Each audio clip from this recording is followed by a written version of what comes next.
Jadi gue baru aja selesai nonton Oshinoko dan anjir gue kesel banget. Banyak banget subtitle atau translasinya yang bahasa Indonesianya itu pada salah dan salahnya ini fatal. Bahkan sampai ke maknanya itu benar-benar jauh dari makna seharusnya. Nah di sini nih yang sebenarnya dibilang oleh si Sarina itu Ari dan Kippa memang bagus dari segi vokalnya. Tapi ya idol favoritku memang Ai, biasku Ai. Tapi apa yang ditranslasikan oleh animenya? Meskipun penampilan Ari dan Kippa terbilang bagus dari segi vokal, oke di sini masih cocok dan sesuai. Tapi mereka semua benar-benar favoritku. Selain itu masih ada Ai. Ya emang gak terlalu jauh dan masih agak bisa, tapi tetap maknanya jauh.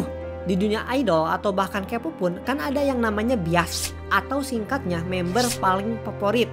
Di translasi itu sama sekali nggak nunjukin dengan jelas kalau si Sarina itu ngebiasin si Ai, padahal jelas-jelas ada kata oshi di situ.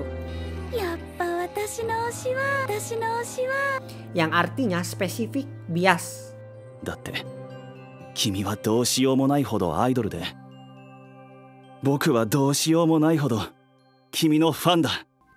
Nah di sini kata doshiomonai itu memang agak sulit buat diartiin. Tapi yang jelas harusnya ini tuh mengarah ke kamu idola yang kata yang gila lah. Dan aku fanmu yang gila atau semacamnya. Nah harusnya diartikan ke hal-hal yang punya arti atau menuju ke kegilaan. Bukan teks normal kayak gini. Ini mah kesannya jadi apa yang dia ucapin itu adalah hal yang biasa. Padahal hal yang gak biasa harusnya. Nah sebagai contoh translasi yang menurut gua bagus itu ada di fan translasi manganya. Because you are a hopeless idol. Nah kalau pakai hopeless ini cukup pas. Kenapa? Karena kan di percakapan sebelumnya ini tuh sedang nyeritain perasaan si Goro yang ngerasa kalau oh ya kamu memang seorang idol dan idol itu memang seperti itu, bersinar, rakus. Jadi kata hopelessnya terkoneksi. Lalu ditekankan lagi dengan and as a fan I am your hopeless slave. Beh, ngena banget ini artinya. Kata hopeless slave semakin menekankan kegilaan atau keanehannya. Atau hopeless fan juga bisa dipakai sih. Intinya ini tuh, oh ya kamu memang super idol yang udah gak tertolong. Dan gua fans beratmu yang udah gak tertolong juga. Nah kalau translasi Indonesia yang cukup agak mendekati bisa pakai itu. Atau yang mirip dan menuju ke arah situlah pokoknya. Sedangkan untuk Inggrisnya ya menurut gua udah tepat hopeless. Nah ini sih anjrit ngaco parah. Padahal pas gua baca manganya di scene ini tuh pertama kalinya gua merinding. Tapi pas nonton animenya semuanya rusak. Cuman gara-gara subtitlenya yang ngaco. Selain cantik dia terlalu profesional. Agak kurang ramah jadi sulit menyukainya. What the fuck man? Itu kata apaan? Jauh banget dengan arti yang sebenarnya. Terus pakai tanda kurung gitu lagi. Seolah-olah itu dua kalimat dari orang yang berbeda padahal sama. Nih coba kita lihat ya yang translasi Inggrisnya. Her smile is just a professional smile. Feels fake. I just can't get behind her.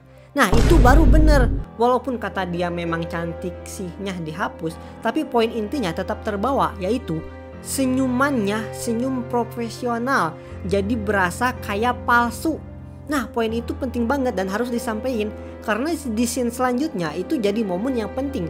Pas Ai di panggung, dia tuh kesel sama komenan itu karena ya senyuman dia itu hasil susah payah loh. Hasil terbaik dia agar memberikan senyuman yang diinginkan oleh fansnya. Ya maaf kalau kelihatan palsu, toh emang gua suka berbohong. Tapi kalau diartiinnya kayak gini, ya pesannya jadi miss. Lu kalau nonton pakai subtitle Indonesia nggak bakalan dapet tuh kesan kalau si Ai itu senyumnya senyum profesional palsu. Lu gak akan dapetin itu. Gue merinding di momen ini karena dialognya sebenarnya bagus banget. Dan di akhir ketika dia lagi senyum palsu, tiba-tiba dia jadi bisa senyum tulus karena ngelihat anak-anaknya joget. Gila cuk, gue merinding. Di sini juga ada miss di animenya nih. Kalau di manganya itu lu bisa lihat banget kesan horor ala Akasaka dan senyuman palsunya itu benar-benar kelihatan. Tapi di animenya malah kepotong jir mulutnya. Kalau ada hal yang agak kurang di animenya sih ya scene ininya. Jadi merindingnya agak kurang gitu. Yokoyari Mengo sangat bagus dalam mengekspresikan ekspresi dari Hoshino Ai. Bagaimana ekspresi dia yang sangat menyilaukan seperti bintang di malam hari. Bagaimana ekspresi dia saat tersenyum secara profesional. Hingga bagaimana ekspresi dia saat sedang tidak menggunakan kedok kebohongannya. Lalu tiba-tiba dia tersenyum kembali. Tapi kali ini dengan senyuman yang lebih lembut dan tulus. Nah terus di scene ini harusnya kata-katanya itu dibikin baku banget dan sopan banget. Tapi ya udahlah ya. Anime ini emang GG sih. Di scene ini pasti karena acting udah jelas banget, feelnya jadi jauh lebih kerasa daripada manganya. Ya alhamdulillah gue bersyukur directing di animenya nggak ngecewain. Kesan bocah seremnya lebih berasa. Pas nangisnya juga lebih berasa emosinya.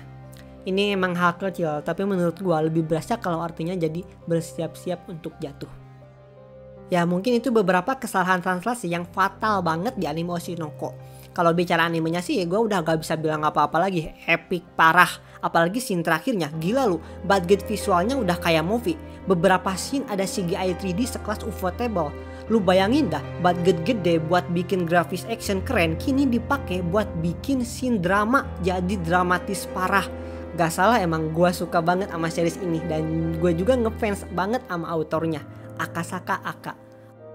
Ah, これは言わなきゃ。